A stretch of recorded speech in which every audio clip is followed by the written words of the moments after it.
आपल्या सर्वांना थोडी बहुत तर समजते, तर त्यांना आपण गाइड म्हणून घेतले, त्यांनी माहिती तुम्हाला देतील। आप अपनी बातें इनके सामने रखिए, जो यहाँ पे इतिहास हो गया है उसके बारे में आप जानकारी दीजिए, विस्तार से जानकारी दीजिए। तो मेरा नाम शिवप्रिय कुमार और मैं नालंदा लोकल गाइड। तो आप लोग भगवान बुद्ध के धरती पे आए तो आप लोग का वेलकम, स्वागत, जय भीम। इस नालंदा का जो जुड़ाव है बिफोर क्राइस्ट,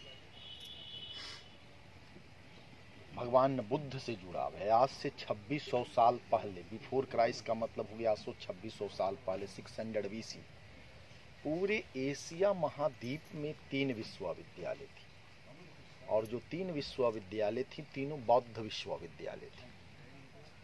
पहला हो गई तक्षशिला, दूसरा हो गया नालंदा और तीसरा हो गई विक्रमशिला।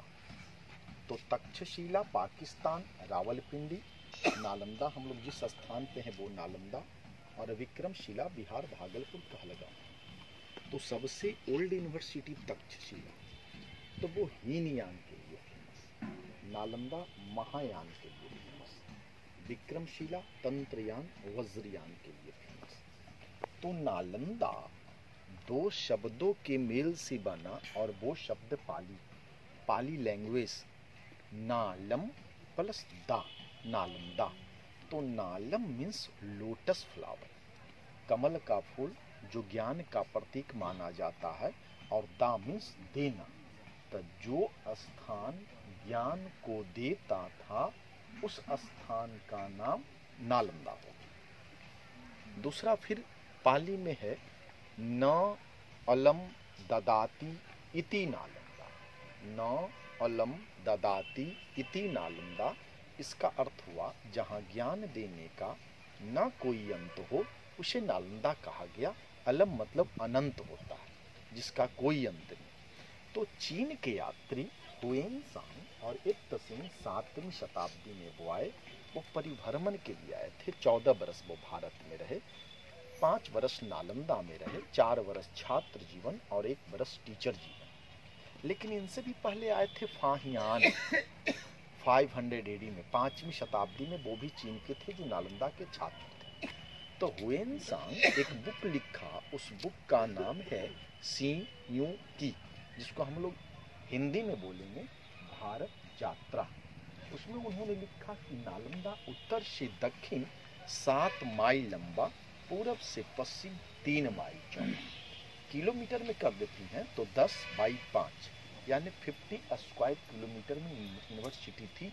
वर्ल्ड का सर्वप्रथम रेसिडेंशियल यूनिवर्सिटी, वर्ल्ड का सबसे फेमस यूनिवर्सिटी, वर्ल्ड का सबसे बड़ी यूनिवर्सिटी नालंदा, सबसे ओल्ड यूनिवर्सिटी तक्षशिला। तो जब 10 नालंदा में उन्होंने लिखा सीयूकी के माध्यम से कि नालंदा में 10,000 छात्र और 1500 प्रोफेसर, जिसको हम लोग एवरेज निकालते हैं तो 7:1 टीचर रेशियो। नालंदा में 3 लाइब्रेरी थी, रत्नरंजक, रत्नदधि, रत्नसागर। जिसमें सबसे बड़ी लाइब्रेरी थी रत्नसागर, 9 मंजिला बिल्डिंग था। उस समय जो पढ़ाई हुआ करता था भोजपत्र, बिर्च के छाल पे एंड कॉपर प्लेट, तांबे का प्लेट पे। नालंदा की स्थापना मगध के राजा कुमारगुप्त द्वारा 5वीं शताब्दी 413 AD में हुई। उसके बाद 200 साल बाद कन्नौज राजा हर्षवर्धन आ गए, उसे क्लोज कर रिबिल्ड कर। फिर हर्षवर्धन बिल्डिंग यूनिवर्सिटी चलने लगी। 9वीं शताब्दी में बंगाल राजा देवपाल आ गए, फिर इसे क्लोज कर टॉप में देवपाल ने बना दिया। 1197 में 12th सेंचुरी में बख्तियार खिलजी द्वारा नालंदा पे आक्रमण हो गया। तो जो बहुमूल्य वस्तुएं मिला सो ले लिया। टीचर छात्र लोग विरोध किए, बहुत सारे टीचर छात्र को जान मार दिया। तो जान तो हर लोग को प्यारा न है, तो बहुत सारे लोग नेपाल के तराई की ओर भागने लगे। हाँ, भागते हुए इस मिट्टी को उठा करके इसको ढकने का प्रयास करते हुए भागे। चूंकि बख्तियार खिलजी ने नालंदा में आग लगा दी थी, जिसमें नालंदा 6 महीने तक जलती रही, है ना। तो उसको बुझाने के क्रम में भागते हुए नेपाल के तराई की ओर। 12वीं शताब्दी में नालंदा जमींदोज हो गई। जमींदोज मतलब मिट्टी से कवर्ड हो गई, पहाड़ हो गई। और जब भारत पे अंग्रेजी हुकूमत आई तो आर्कोलॉजिस्ट थे अलेक्जेंडर लॉर्ड कनिंघम। तो जो भारत यात्रा लिखा था उसी के माध्यम से नालंदा का खोज हुआ। कब खोज हुआ? 1868 में। और इसका जो खुदाई हुई 1915 से 1937 तक, 1915 टू 1937, 22 ईयर्स तक इसका एक्सप्लोरेशन हुई, खुदाई हुई। उसमें नालंदा 2 पार्ट में मिला, 1 पार्ट विहार एंड 2 पार्ट चैत्य, दोनों पाली लैंग्वेज। विहार मीन्स रहने सहने पढ़ने को स्थान को विहार, और चैत्य मीन्स टेम्पल जहाँ चेतना करते थे, चैत्यालय। और 200 विलेज से जो टैक्स आता था राजा को, राजा विश्वविद्यालय को दान दे देता था, उसी से विश्वविद्यालय चलती थी। छात्र को रहना सहना खाना पीना सारा फ्री। लेकिन उसकी जगह पे जो नालंदा का मुख्य द्वार हुआ करता था चारों दिशाओं में, और वहां पर जो गेटमैन बैठते थे इतना इंटेलिजेंट हुआ करते थे कि उनको संज्ञा दी गई थी द्वार पंडित का। 100 में 10% क्वालिफाई करते थे जिनको एंट्री मिलती थी। 90 जो पूरे एशिया महादेश का लोग रहा करते थे गेट से लौट जाते थे। और उस द्वार पंडित के द्वारा जो एग्जाम ली जाती थी उस एग्जाम का नाम एंट्रेंस एग्जाम, यानी प्रारंभिक परीक्षा भी संभवतः नालंदा का दिन, जिसका आज हम लोग सदुपयोग कर रहे हैं। नालंदा में जो रीडिंग हुआ करता था 108, भाषा थी पाली। तो नालंदा का जो फर्स्ट चांसलर थे साउथ इंडियन थे, नाम था उनका नागार्जुन, नाम सुना होगा। 7वीं शताब्दी में बंगाल के रहने वाले शीलभद्र। तो यहाँ नालंदा में जो S9 टीचर हो गए, अतिश दीपंकर हो गए, गुरुपद्म संभवा हो गए, नागार्जुना हो गए, आर्यदेव, वसुबंधु, धर्मकीर्ति, धर्मपाल, श्री विष्णु, साक्या पंडिता, राहुल श्रीभद्र, ये शांति रक्षा, ये सब नालंदा का S9 टीचर हुआ करते। अब रह गई बात कि नालंदा जला क्यों, क्योंकि तो शैक्षणिक हब थी, इसको जलाने से क्या लाभ मिला? तो मोहम्मद गौरी ने गुलाम वंश का स्थापना किया था, जिसका पहला राजा बना कुतुबुद्दीन ऐबक, और कुतुबुद्दीन ऐबक के सहायक सेनापति हो गए बख्तियार खिलजी। तो आज बिहार प्रांत में, यूपी में, महाराष्ट्र में घूमने के क्रम में एलर्जी हो गई और वो मरने के कगार पे चले गए। तो मुसलमान लोग का जो डॉक्टर होते थे वो हकीम होते थे। वो हकीम से ठीक नहीं हुआ तो हकीम तो डॉक्टर है, वो सलाह दे डाला कि आप नालंदा चले जाओ। और वो विश्वविद्यालय में आ नहीं सकता था क्योंकि बौद्ध विश्वविद्यालय थी। तो यहीं से मेडिकल टीचर को बुलाया, और मेडिकल टीचर का नाम था राहुल श्रीभद्र। और जब वो गए तो उन्होंने बोला कि मैं आपका दवा का यूज नहीं करूंगा, हमको मेडिटेशन से ठीक करूंगा। तो राहुल श्रीभद्र सोचने पे भी बस हुई कि मरने के कगार पे तो मेडिटेशन से कैसे ठीक होगा। उसी क्रम में बख्तियार खिलजी को कुरान पढ़ने का टाइम आया, और जब वो कुरान पढ़ते थे तो पेज पलटने के क्रम में जिभिया पे उंगली को लेता था। राहुल श्रीभद्र ने देखा, इन्होंने कहा कि मैं तो ठीक कर दूंगा, लेकिन मेरा भी एक शर्त रहा कि जिस कुरान को आप पढ़ रहे हो ये कुरान मुझे एक दिन के लिए चाहिए। उन्होंने कहा आप वो आप ले जा सकते हो। तो संतुष्टि के लिए जो मेडिटेशन वो कर सकते थे उन्होंने बतलाया, उस कुरान को लाया और उस पर दवा का लेप लगाकर फिर पुनः से वापस कर दिया। तो इस तरह जो करता था तो दवा का अंश शरीर में गई और वो ठीक। और जब ठीक हो गए तो अपने आप में एनालिसिस करने लगे कितने कट्टरपंथी होकर के हम राहुल श्रीभद्र से प्रभावित हो रहे हैं।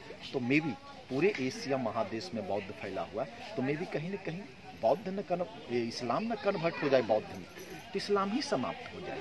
एक देहाती कहावत है कि नहीं रहेगी बांस न बाजेगी बांसुरी। तो नालंदा को डिस्ट्रॉय ही क्यों न कर दिया जाए, कल्चर को क्यों न समाप्त कर दिया। उसके बाद नालंदा को डिस्ट्रॉय कर दिया। कैसे कर दिया वो डिस्ट्रॉय भाई? क्योंकि नालंदा में तो 10,000 छात्र और 1500 प्रोफेसर रहा करते थे। बख्तियार खिलजी जो आया था 72 से था, ओनली 72 72 का था, 72 आदमी से आए थे। तो 10,000 छात्र 1500 प्रोफेसर तो नहीं, लोकल सपोर्ट भी थी। लोकल सपोर्ट में जो थी ब्राह्मणों लोगों का भी सपोर्ट है ना। उसके बाद इसको डिस्ट्रॉय कर दी गई और ये हील हो गई। इसका खुदाई हुई 1915 से 1937 तक, निरंतर 22 वर्षों तक खुदाई हुई, जो हम लोग चल करके देखेंगे और उसको समझेंगे। ओके, अब हम लोग चल देखने के लिए चल रहे हैं। ये वर्ल्ड हेरिटेज साइट है। पूरे भारत में कितने वर्ल्ड हेरिटेज साइट? 33। बिहार में 2 हो गई, पहला हो गई बोधि मंदिर बोध गया और दूसरा साइट नालंदा। तो वर्ल्ड में कहीं भी आप यूनेस्को साइट देखेंगे तो जिस तरह से भारत सरकार का लोगो देख रहे हैं उसी तरह से यूनेस्को का लोगो है ना। तो बिहार में 2 वर्ल्ड हेरिटेज साइट, पहला बोधि मंदिर, दूसरा साइट नालंदा।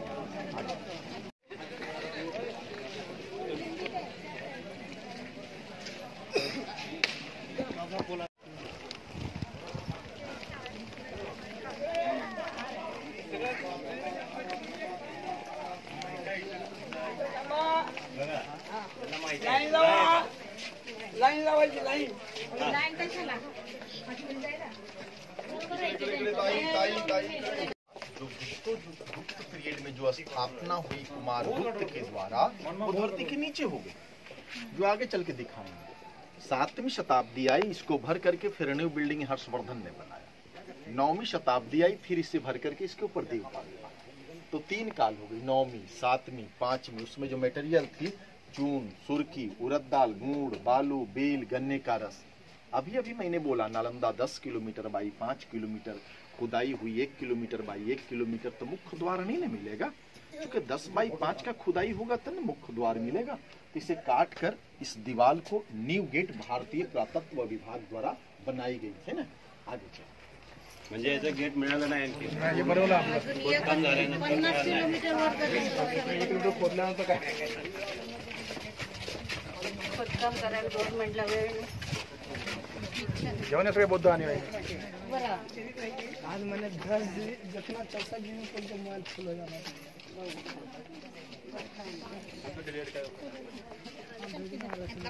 इकड़े इकड़े इकड़े। तो ये जो हम लोग देख रहे हैं सब छात्र का कमरा हो गया है ना। छात्र मीन्स बौद्ध भिक्षु, भंते जी। और जितना हम लोग डीप देख रहे हैं इतना ही अभी आओ, चूंकि खुदाई में ओपन मिला तो बारिश का पानी गिरेगा तो लॉस होगा, तो आपका टिकट 40 रुपए का, तो विदेशी का टिकट 600 रुपए का, इसलिए इसको लेवल में रखा। और ये जो हम लोग देख रहे हैं डोर होगी, दरवाजा, साथ ही साथ एक कमरा दूसरे कमरा से interconnected block, interconnected block, interconnected क्रमबद्ध। तो जो 10% क्वालिफाई होकर के आते थे गेटमैन के द्वारा, तो जूनियर छात्र इसमें और सीनियर छात्र उसमें। तो इसका दरवाजा यहाँ, उसका दरवाजा कॉरिडोर में देखिए, उसका दरवाजा वो, उसका सामने नीचे पैसेज होगी। ये साइड जो हम लोग एडवर्ड हॉल जो देख रहे हैं वो 500 AD का क्लासरूम, 5वीं शताब्दी का है ना। तो पढ़ाई लिखाई का ये एक डिपार्टमेंट हो गई, एक मोनास्ट्री हो गई, एक विभाग हो गया ये, है ना। इसी तरह से 11 बिहार मिला, जो और हम लोग आगे चलेंगे।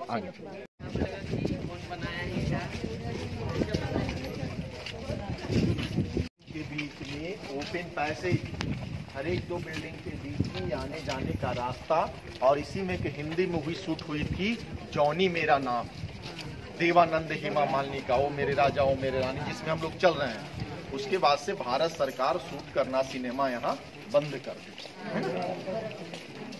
पिक्चर सांगा बरोबर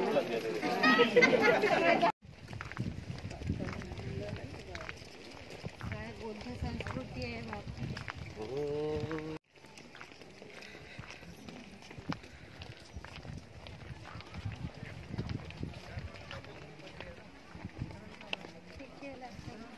आई जी, गिरानी जी, 4 गो चाइनीज हले कितने के लिए अभी एकरे में है, आयो पर हम साथ ग्रुप लीडर भी हले आ जाएंगे। तो ये जो हम लोग देख रहे हैं ये प्लान ऑफ द, इकड़े इकड़े इकड़े इकड़े लोकर लोकर आई इकड़े, सरका सरका सरका सरका सरका सरका अभी आई सरका सरका। तो ये plan of the excavated remains at Nalanda, Nalanda का जो खुदाई हुई अभी अभी मैंने बोला 2 पार्टों में मिली। तो ये 1 पार्ट हो गई विहार, रहने सहने पढ़ने को स्थान को विहार, जिसको मोनास्ट्री बोलेंगे।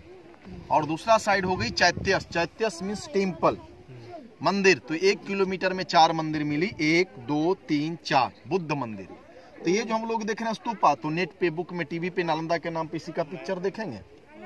2 जो हम लोग देख रहे हैं ये जो ग्रास जमा हुआ टीला जैसा, 3 जो देख रहे हैं खजूर ट्री के पास में, 4th लास्ट हो गई। 11 मोनास्ट्री मिली, 1 2 3 4 5 6 7 8 9 10 11। ये जो रेड रेड जो बोर्ड दिखाई दे रहा है 11 मोनास्ट्री। तो ये लाइन पूजा अर्चना करने का, ये लाइन पढ़ाई लिखाई का। तो ये जो हम लोग देख रहे हैं छात्र लोगों का कमरा, जो मैं चल के दिखाऊंगा, बौद्ध भिक्षु का।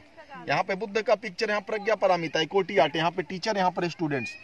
एग्जाम्पल फिलॉसफी का स्टूडेंट्स तो philosophy department, Hinayana, Mahayana, Tantrayana, Vajrayana, medical, इसी तरह से हर एक ब्लॉक में। लेकिन भगवान बुद्ध ने मिडिल पाथ अपनाया था, मध्यम मार्ग। और 10 किलोमीटर में विश्वविद्यालय थी, तो एक मंदिर में पूजा अर्चना करने में दिक्कत होता, मिडिल का कोई मायने नहीं रहती, तो इसको मिडिल बनाया गया। 1 2 3 1 ग्रुप, ये 3 हॉस्टल का एक ग्रुप बना जो पूजा अर्चना इस मंदिर में। और 1 2 3 ए ग्रुप का छात्र पूजा अर्चना इस मंदिर में। और 1 2 3 जिसपे विलेज बसा हुआ है इसका पूजा अर्चना इस मंदिर में। तो ये लाइन पढ़ाई लिखाई का, ये लाइन पूजा अर्चना का हो गई, है ना। लोकांनी ते बळकावलं तिथे ना. चलो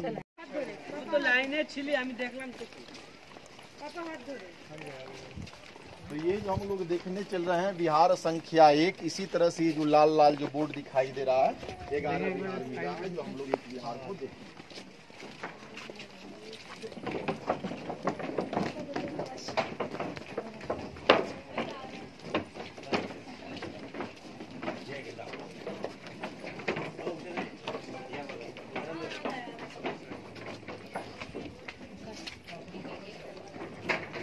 इस बिल्डिंग का 4 पिलर्स 1 2 3 4 ये स्टोन पिलर्स, और ये साइड में भगवान बुद्ध का पिक्चर, और ये साइड में प्रज्ञा पारमिता मीन्स नॉलेज गॉड। तो जब स्टूडेंट्स लोग एंट्री करते थे तो एक प्रे करते थे, प्रार्थना करते थे, और वो प्रार्थना करते थे बुद्धम शरणं गच्छामि, धम्मम शरणं गच्छामि, संघम शरणं गच्छामि, इस तरह से प्रार्थना करके प्रवेश करते थे। बख्तियार खिलजी द्वारा जो आग लगाई गई, ये जला जला का निशान एक दूसरे से बिल्कुल इंक्लूड हो गया, वो सब जला जला का निशान हो गया, है ना। इस मोनास्ट्री का एंट्रेंस एंड एग्जिट हो गया।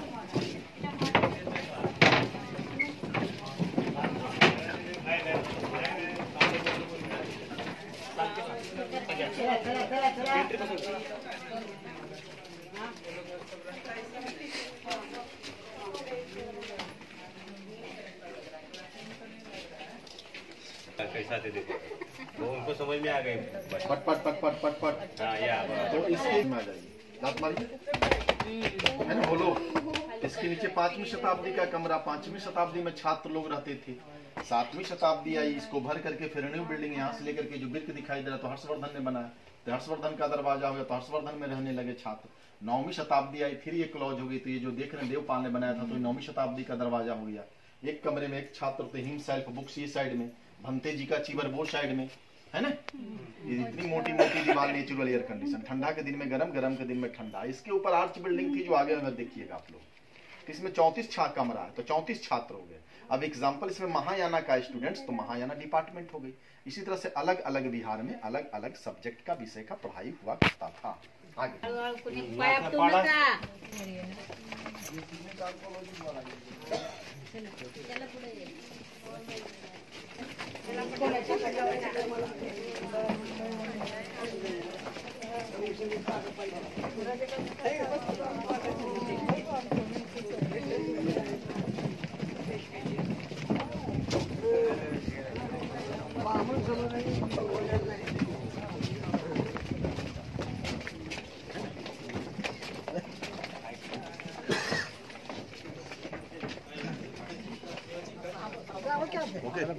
तो ये हुएन सांग का कमरा माना जाता है। ये लोग फॉरनर लोग पूजा अर्चना कर रहे हैं, आगे चलेंगे। त्याच्यावरून तसा पडले.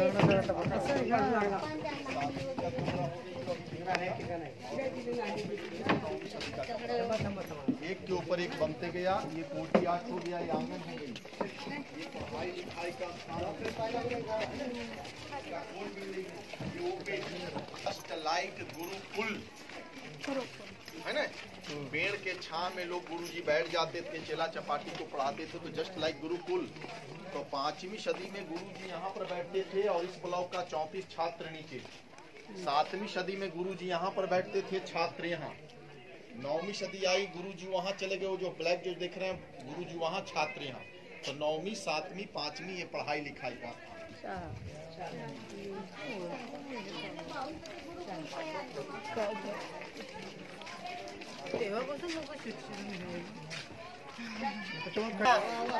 इकड़े इकड़े इकड़े इकड़े। तो ये जो हम लोग देख रहे हैं, आ जाइए।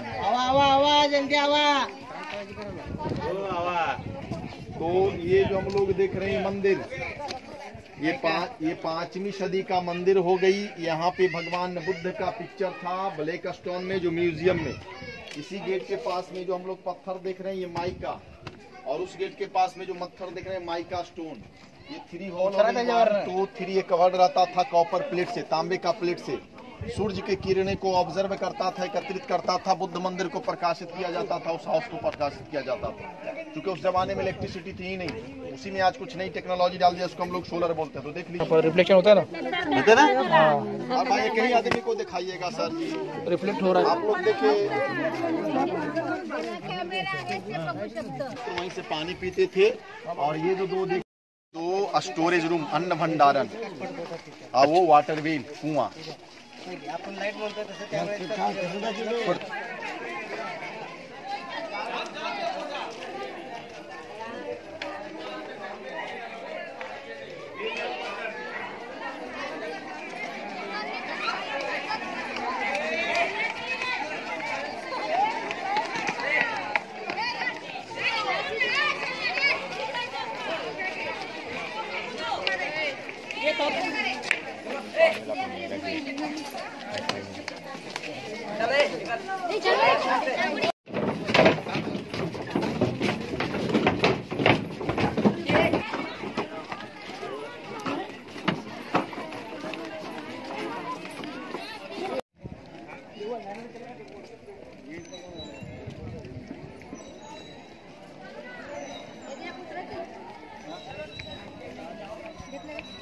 बौद्ध विहार का निर्माण अशोका खड़ा किया।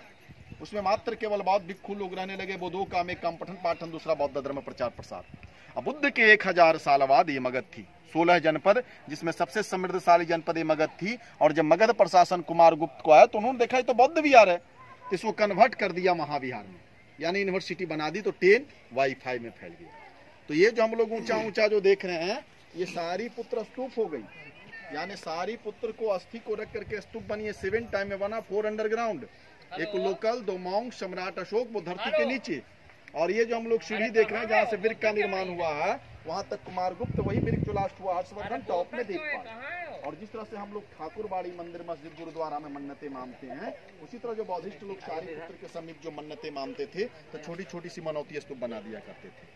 तो आज के भी डेट में Sri Lanka, Japan, Thailand, Korea, Vietnam, Nepal, Bhutan, चीन, Tibet, Mongolia, Cambodia, Indonesia, Malaysia, आपके यहाँ से सारे लोग आते हैं। तो ये सब स्थानों पर बैठ करके सारी पुत्र को वर्शिप करते हैं, पूजा अर्चना। क्यों? तो वो इसलिए कि इनको बौद्ध धर्म में सारी पुत्र को धम्म सेनापति। मेरा कहने का अभिप्राय ये हुआ कि अगर ये सारी पुत्र स्तूप ना होती तो न ये विहार होता, न यूनिवर्सिटी होती। तो आप नेट पे, बुक में, टीवी पे नालंदा के नाम पे इसी का पिक्चर देखेंगे। ये मेन टेम्पल हो गई सारी पुत्रा स्तूपा। ओके, तो सर यहाँ से बड़ा 2 मटका मिला, गुप्त प्रेत का मुद्रा मिला, सम्राट अशोक का लोगो, पात्र जिसपे टीचर छात्र भोजन, बहुमुखी कलश, शिलालेख, राजदंड, गुप्त प्रेत से पाला प्रेत तक का फिगर, हिंदू, जैन, बौद्ध, टेराकोटा, गच्छ, मेटल और स्टोन, सारा आपको म्यूजियम में देखने को मिलेगा, है ना। तो अब आप लोग वर्शिप करना चाहेंगे, वंदना करना चाहेंगे तो आप लोग वंदना कर लीजिए। जिनको जो इच्छा होगा गाइड के रूप में, मैं गाइड